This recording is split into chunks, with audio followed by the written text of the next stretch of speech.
Salam, salam sejahtera untuk kita semua.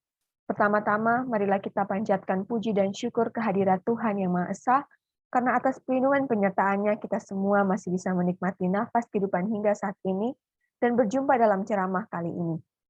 Dalam kesempatan yang berbahagia ini, kita akan membahas tentang problematika generasi Z. Gen Z merupakan generasi yang terdiri dari anak-anak muda yang lahir antara 1995 hingga 2010. Di banyak analisis, para ahli menyatakan bahwa Gen Z memiliki sifat dan karakteristik yang sangat amat berbeda dari generasi sebelumnya. Menurut para peneliti, Gen Z merupakan generasi yang paling tertekan saat ini.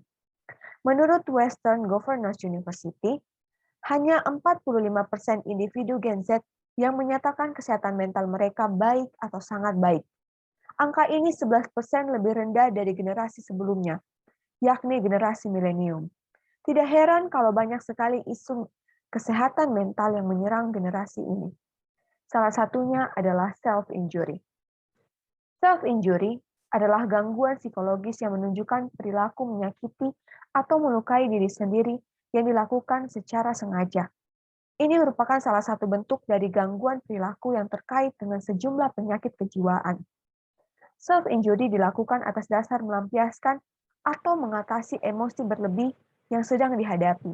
Misalnya rasa stres, marah, cemas, benci pada diri sendiri, sedih, kesepian, putus asa, mati rasa, atau rasa bersalah. Bisa juga sebagai cara untuk mengalihkan perhatian dari pikiran yang mengganggu. Beberapa penyebab bisa munculnya emosi tersebut adalah masalah sosial, trauma psikologis, dan gangguan mental. Emosi pada remaja yang masih labil dan seringkali dipengaruhi mood membuat mereka rentan mengalami depresi. Jika dibiarkan, kondisi ini bisa berujung pada hal-hal yang tidak diinginkan. Misalnya terus-terusan merasa sedih hingga muncul rasa ingin bunuh diri. Faktanya, stres dan depresi pada remaja yang berujung fatal memang benar-benar terjadi. Misalnya nasib tragis dialami seorang remaja berinisial AM yang berusia 17 tahun di Kabupaten Naibonat, Kecamatan Kupang Timur, Kabupaten Kupang, Nusa Tenggara Timur. Korban tewas diduga akibat bunuh diri. Adapun pemicunya karena diduga stres akibat penyakit bawaan yang dideritanya. Self-injury dapat berupa tindakan melukai tubuh dengan benda tajam atau benda tumpul, seperti menyayat kulit, memukul tembok, membenturkan kepala, dan mencabuti rambut.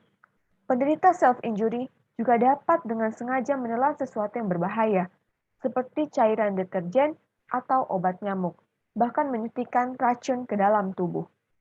Oleh karena masalah yang berat ini, mari kita melihat ciri-ciri pelaku self-injury. Pada umumnya, para remaja yang memiliki perilaku self-injury akan menyembunyikan kondisi ini dari orang tua maupun kerabat terdekat mereka. Namun ada beberapa ciri-ciri yang bisa kita lihat. Misalnya terlihat memiliki sejumlah luka bekas sayatan, memar, luka benturan, dan luka bakar pada beberapa bagian tubuh. Umumnya luka terlihat pada area pergelangan tangan, lengan, paha, dan juga badan. Memiliki luka yang sulit untuk sembuh, bahkan luka yang lebih parah. Senang mengumpulkan benda tajam atau selalu menggunakan pakaian yang tertutup meskipun cuaca panas. Para remaja dengan perilaku self-injury akan menghindar saat ditanya penyebab luka yang muncul pada tubuhnya. Hal ini perlu dihindarkan dan dilakukan penanganan yang lebih mendalam terhadap pelaku self-injury. Pelaku self-injury perlu mendapatkan perawatan khusus dari ahli kejiwaan, baik psikolog maupun psikiater.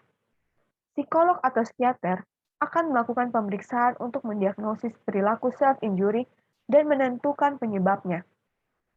Penanganan akan diberikan sesuai penyebab munculnya perilaku ini. Secara umum, beberapa langkah penanganan pada penderita self-injury meliputi perawatan medis, terapi, dan konseling. Selain penanganan terhadap pelaku, orang-orang di sekitar pelaku juga mengambil bagian penting dalam kesehatan mental pelaku self-injury. Keluarga dan orang terdekat diharapkan mampu menjadi perangkul pertama saat pelaku mulai memunculkan ciri-ciri seperti di atas. Namun jangan sampai mengintimidasi pelaku. Itu hanya akan membuat pelaku semakin tertekan.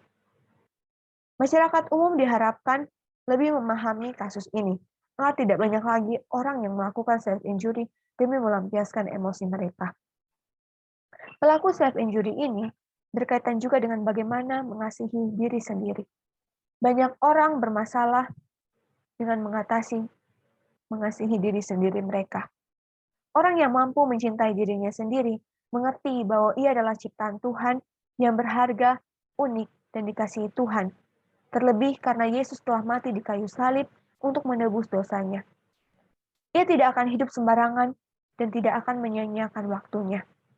Ia akan memastikan bahwa ia hidup benar di hadapan Tuhan, karena ia tahu siapa dirinya.